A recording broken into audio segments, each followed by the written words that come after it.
So I began my last conversation by sharing with you that the Ayam method is a personal self-care and well-being practice. Now, why is self-care and well-being important? Let me spend a few minutes talking to you about that. What does that actually mean? So self-care is made up of two words, self and care. What do you mean when you say yourself? Is that just your physical body that you can take care of by going to the gym? How about your thoughts that keep you awake at night and drive your anxiety? How about your emotions that determine what quality of day you are going to have? What about the state of vitality? More importantly, how about having the deep sense of meaning and purpose that gives you a spring in your step and you are able to say, good morning, I welcome the new day.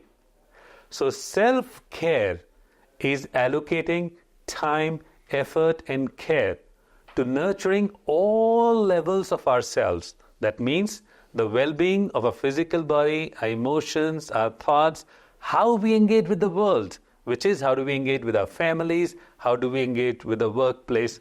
And today in modern life, we have some very unique challenges. There are two hidden epidemics that all of us are fighting against. The first epidemic is stress.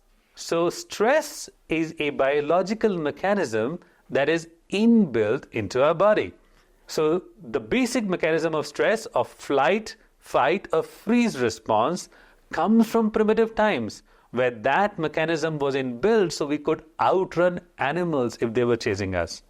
In modern life, as we walk the streets, there are not always tigers chasing us, but email from the boss, incoming deadlines, performance appraisal, mortgage you have to pay.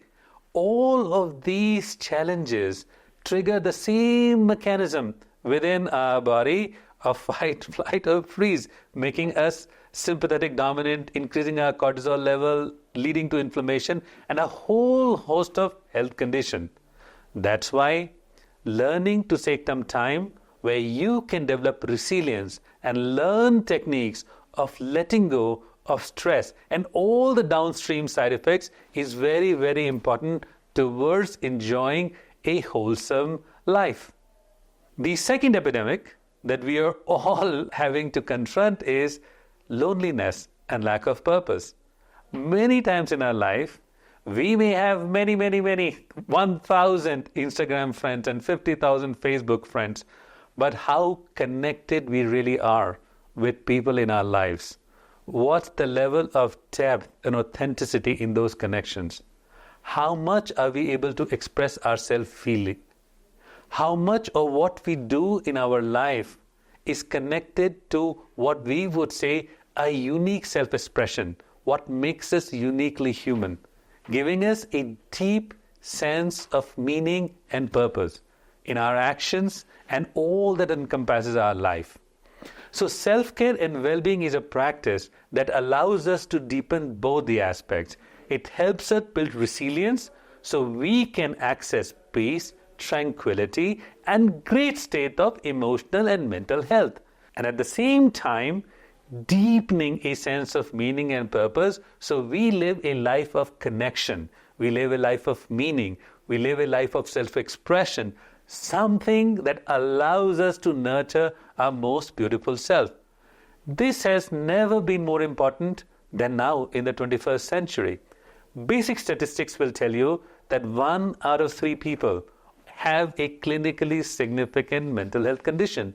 The interesting thing, however, is that there is not only clinically significant mental health condition, but a long tail of mental distress that we can overcome by just investing some time into self-care and well-being. Now, when you see this in terms of the corporate context, our productivity is directly related to our state of well-being. Healthier, happier employees are always more productive. Healthier and happier family members always make family life more beautiful.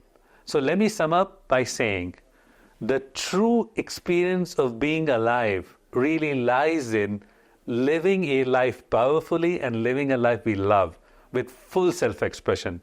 And that does require investing time and energy in self-care and well-being. The I Am method is designed to give you practical tools that you can use to nurture all of that for yourself within you. So let's begin and talk about what some of those techniques are.